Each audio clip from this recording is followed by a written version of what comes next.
जी, मुझे तो डर है कहीं जंगली हाथी हमें कुचल ना दे। सरस्वती, जंगल में आकर ऐसी अशुभ बातें कौन करता है। बेवजह हम यहाँ किसी का नुकसान करने नहीं आए हैं। हम तो बस लकड़ियां काटने आए हैं।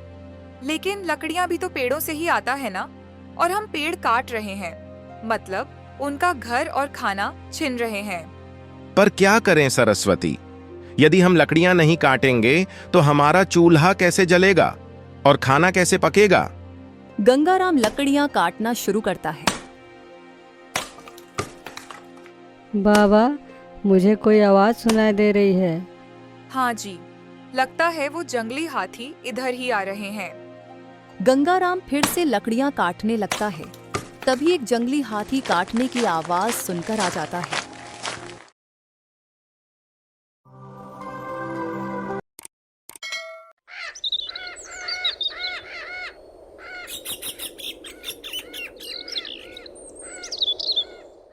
ये कहानी है बिहार के एक छोटे से गांव सोनपुर की। गांव के किनारे एक घना जंगल था, जहां जंगली जानवरों का बसेरा था। गांव वाले अक्सर बाजार और घरों के लिए जंगल से लकड़ियां लाते, लेकिन जंगल में सबसे ज्यादा डर था हाथियों से। गांव वालों के लिए हाथी विनाश का प्रतीक था। फसलें रौंद देता, घर तोड़ देता और कभी-कभी इंसानों पर भी हमला कर देता। लेकिन उसी गांव में रहता था एक गरीब मजदूर गंगाराम। उसकी सोच सबसे अलग थी।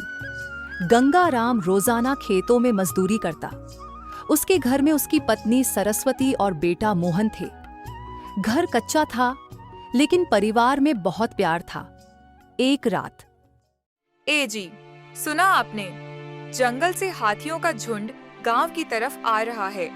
लोग कह रहे हैं कि वो फसलें रौंद देंगे, और हमारा तो कच्चा मकान है। यदि हाथियों का झुंड इधर आ गया तो वे हमारा घर भी तोड़ देंगे। सरस्वती, जानवर कभी यूं ही नुकसान नहीं पहुंचाते। जरूर कोई न कोई वजह होगी, भूख या डर। हमें भी तो समझना चाहिए ना। बाबा, अगर हाथी हमारे घर तक आ गए तो हम कहाँ जाएंगे? तू डर मत बेटा, अगर हम उन्हें समझेंगे तो शायद जरूर वो हमें भी समझेंगे। आज तो खाना किसी तरह बन गया, लेकिन कल के लिए चूल्हा जलाना मुश्किल हो जाएगा। लकड़ियां भी खत्म हो गई हैं, और आपको तो पता है जंगल गए बिना लकड़ियां का इंतजाम नहीं हो सकता। हमारा जीवन लकड़ियां के बिना बिल्कुल अधूरा है। यदि हम कल सुबह जंगल नहीं जाएंगे तो लकड़ियां कैसे लाएंगे? तुम भी डरो मत सरस्वती, हिम्मत रख। कल सुबह हम जंगल जरूर जाएंगे और साथ ही साथ सूखी लकड़ियां ले आएंगे।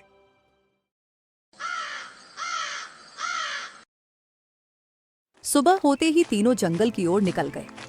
जंगल में अजीब अजीब आवाजें और पेड़ों की सरसराहट सुनकर तीनों के मन में डर था। बाबा, मुझे बहुत डर लग रहा है। और कितना दूर हमें जाना होगा? बस बेटा, कुछ ही देर में हम पहुंचने वाले हैं। चलते चलते तीनों घने जंगल की ओर पहुंच जाते हैं। जी, मुझे तो डर है कहीं जंगली हाथी हमें कुचल ना दे। सरस्वती, जंगल में आकर ऐसी अशुभ बातें कौन करता है। बेवजह हम यहाँ किसी का नुकसान करने नहीं आए हैं। हम तो बस लकड़ियां काटने आए हैं।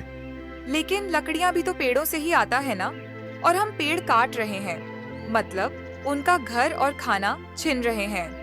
पर क्या करें सरस्वती, यदि हम लकड़ियां नहीं काटेंगे तो हमारा चूल्हा कैसे जलेगा और खाना कैसे पकेगा। गंगाराम लकड़ियां काटना शुरू करता है। बाबा, मुझे कोई आवाज सुनाई दे रही है। हाँ जी, लगता है वो जंगली हाथी इधर ही आ रहे हैं। गंगाराम फिर से लकड़ियां काटने लगता है। तभी एक जंगली हाथी काटने की आवाज सुनकर आ जाता है। माँ, ये हाथी तो हमारी तरफ ही आ रहा है। अरे ये तो बहुत ही विशाल हाथी है, पीछे हटो। हाथी धीरे धीरे आगे बढ़ता है और दोनों माँ बेटा पीछे की ओर खिसकते चले जाते हैं। अब हम क्या करेंगे जी? आपको तो यकीन ही नहीं हो रहा था, अब तो यकीन हुआ ना। अब ये हमें जिंदा नहीं छोड़ेंगे। हाँ सरस्वती, हुआ।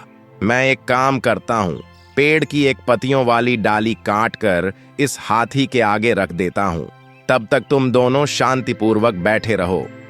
हाथी धीरे धीरे आगे बढ़ता है। माँ, हम दोनों अब जिंदा नहीं बचेंगे। ये हाथी हमें जान से मार देगा। एक काम करते हैं, हम दोनों अपनी आंखें बंद कर लेते हैं, जो होगा देखा जाएगा। दोनों अपनी आंखें बंद कर लेते हैं। तभी गंगाराम पेड़ की पत्तियों वाली डाली काटकर हाथी के सामने रख देता है। हाथी हरी पत्तियां देखकर बहुत खुश हो जाता है और वह बड़े मजे से खाना शुरू कर देता है। वे तीनों हाथी को देख रहे होते हैं। देखा सरस्वती, ये कितना मजे से हरी पत्तियां खा रहा है। हमने सही कहा था, हम अपनी स्वार्थी के लिए इसका खाना और घर छीनने का काम कर रहे हैं, और ये बेचारे भूख से परेशान होकर इधर उधर खाने की तलाश में भटक जाते हैं। ये बेचारे आखिर कहां जाएंगे? अब डरो मत, ये अब कुछ नहीं करेगा। इन्हें जिसकी तलाश थी उसे मिल गया है।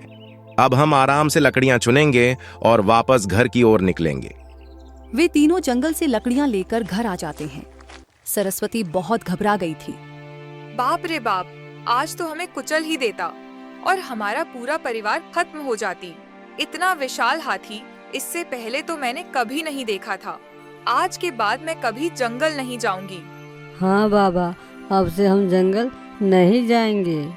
ठीक है बेटा, अब से तुम दोनों जंगल मत जाना।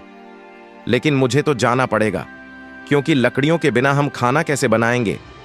सरस्वती, जल्दी से खाना लगा दो, आज बहुत थकान महसूस हो रही है। हाँ माँ, मुझे भी बहुत जोर भूख लगी है। ठीक है, दिन का खाना बचा है, वहीं गर्म कर देती हूँ। सभी खाना खाकर सो जाते हैं। रात होते ही कुछ जंगली हाथी गांव में घुस जाते हैं और खेत में लगे फसल खाना शुरू कर देते हैं। वह रात भर खाकर अपना पेट भरते हैं और सारे फसलें बर्बाद करके वापस जंगल की ओर चले जाते हैं। सुबह जब गांव वाले देखते हैं तो देखकर सभी दंग रह जाते हैं। फसल इधर उधर बिखरे थे, सब बर्बाद हो गया था और जाकर मुखिया को जानकारी देते हैं। एक गांव का आदमी दौड़ते हुए मुखिया धनीराम के पास जाता है। क्या हुआ गोपाल, तुम इतना घबराए हुए क्यों हो? क्या बताऊं मुखिया जी, रात में हाथियों ने आकर हमारी सारी फसल रौंद दी और हमारी सालों की मेहनत पर पानी फिर गया। यदि इसी तरह चलता रहा तो एक दिन हम भूखे मर जाएंगे। ये तुम क्या कह रहे हो? गांव में हाथी? तुम्हारा दिमाग तो ठीक है ना? तभी गांव का एक और आदमी आ जाता है। हाँ मुखिया जी, गोपाल बिल्कुल सच कह रहा है। मैं अभी अभी खेतों से होकर ही आ रहा हूँ। हाथियों ने सारी फसलें बर्बाद कर दिए हैं और अपना पेट भरकर चले गए। इस तरह से पूरे गांव में डर का माहौल बन गया है। लोगों का घर से बाहर निकलना मुश्किल हो गया है। ऐसे में काम कैसे चलेगा? हमें कुछ न कुछ करना होगा। ठीक है, जाओ और जाकर गांव वालों को खबर कर दो, वह मुखिया जी ने सबको पंचायत के लिए बुलाया है। ठीक है मुखिया जी, अभी हम जाते हैं। गोपाल और किशन पूरे गांव में खबर फैला देते हैं। सभी गांव वाले चौपाल पर इकट्ठा हो जाते हैं। सुनो सब, कुछ जंगली हाथियों हमारे गांव में आगमन कर चुके हैं और हाथियों ने हमारी आधी फसल रौंद दी है। ये हमारा घर भी तोड़ सकते हैं और बेवजह हमें नुकसान भी पहुंचा सकते हैं। इसे भगाने के लिए हमें मिलकर उन्हें खदेड़ना होगा। सभी लोग डंडे, मशाल और ढोल तैयार करो। हाँ हाँ, ये पागल हो चुके हैं। हम सबको मिलकर भगाना होगा। कल किसके साथ क्या हो जाए कोई भरोसा नहीं है। भाइयों, क्या हिंसा ही समाधान है? जानवर भी हमारी तरह भूखे हैं, जंगल कट रहे हैं, उनकी जगह छीन ली गई है। क्या हम उनसे बात करने की कोशिश नहीं कर सकते? मुझे तो लगता है हाथियों के साथ साथ गंगाराम भी पागल हो गया है। अरे गंगाराम, तू मजदूर आदमी है, तुझे क्या समझ जंगल और हाथियों की, जो हाथियों से बात करने चला है? सही कहा मुखिया जी, ये आदमी पागल हो गया है। तो जाओ, जाकर सभी तैयारी में लग जाओ। सूरज ढल रहा था और पूरे गांव वालों का ध्यान हाथियों की तरफ खींचा जा रहा था। अंधेरा होते ही सारे गांव के लोग जल्द ही खाना खाकर हाथियों की डर से दुबक कर बैठे थे। ए जी, मुझे तो नींद भी नहीं आ रही और डर भी लग रहा है। एक तो हमारा कच्चा मकान है और ये हाथी आकर हमारे घर में घुस गए तो घर तोड़ देंगे, और हम सब सो गए तो ये हमें भी कुचल डालेंगे। सरस्वती, हमेशा तुम गलत ही क्यों सोचती हो? कभी सही सोचा है क्या? वे हमें कुछ नहीं करेंगे। वे भूख के कारण इधर उधर भटक रहे हैं। जंगल में देखा ना तुमने? उन्होंने हमारा कुछ बिगाड़ा क्या? नहीं ना। वे खेत में लगे फसल खाएंगे और चुपचाप वापस जंगल की ओर चले जाएंगे। बाबा, मुझे बहुत डर लग रहा है। बेटा, मैं हूं ना, तुम चिंता मत करो, तुम्हें कुछ नहीं होगा। तुम दोनों आराम से सो जाओ। हाँ, मैं फसल देख कर आता हूं, कहीं हमारा फसल बर्बाद न कर दे। सरस्वती के मन में डर तो था, पर वर्षों के मेहनत पर पानी फेर जाता। वह गंगाराम को रोक नहीं पाई और गंगाराम हाथ में लालटेन लिए खेत की ओर निकल गया।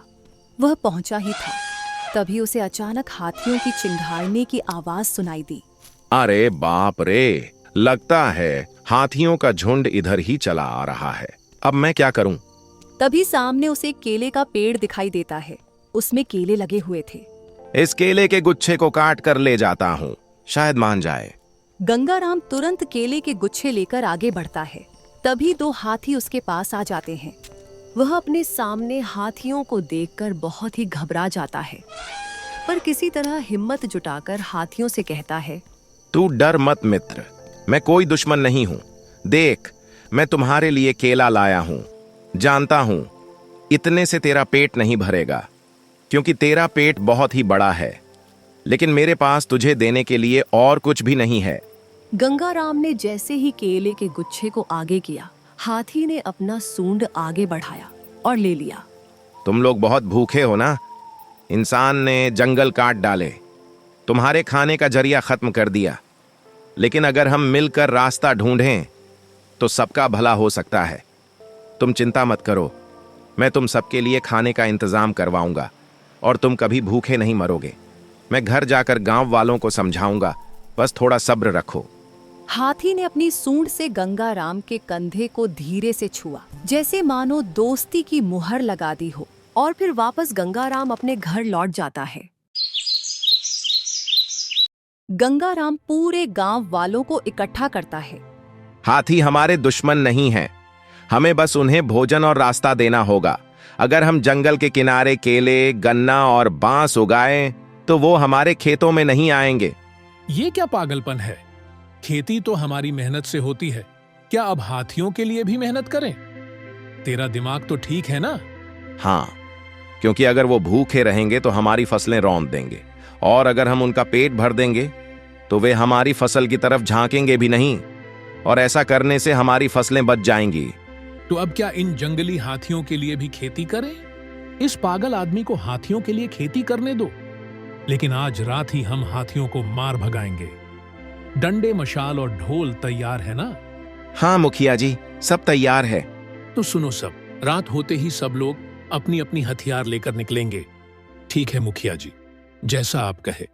रात होते ही सब लोग अपना अपना हथियार लेकर वे हिम्मत जुटाकर रात के अंधेरे में जंगली हाथियों को खदेड़ने धीरे धीरे जंगल की ओर निकल पड़े। तभी थोड़ी देर में एक जंगली हाथी गांव वालों की तरफ भागता हुआ आता है और वह अचानक गांव वालों पर हमला कर देता है। सभी गांव वाले अपनी जान बचाकर भागते हैं।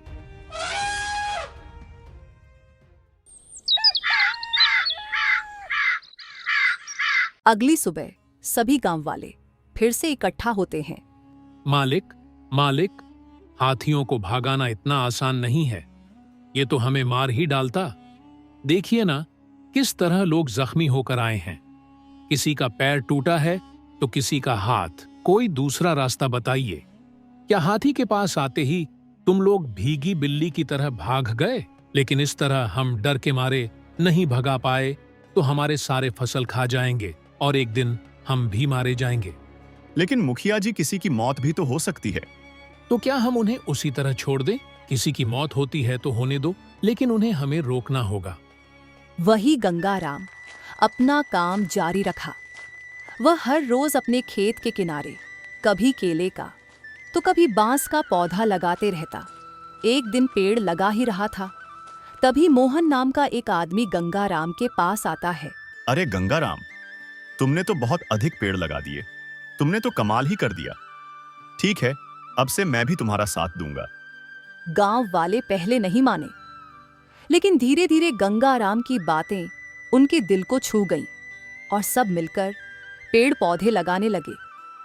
कुछ दिन बीत जाने के बाद देखते ही देखते एक घना जंगल बन गया। धीरे धीरे हाथियों का आना अब बंद हो चुका था। इस तरह लोगों का फसल बर्बाद होने से बच गए।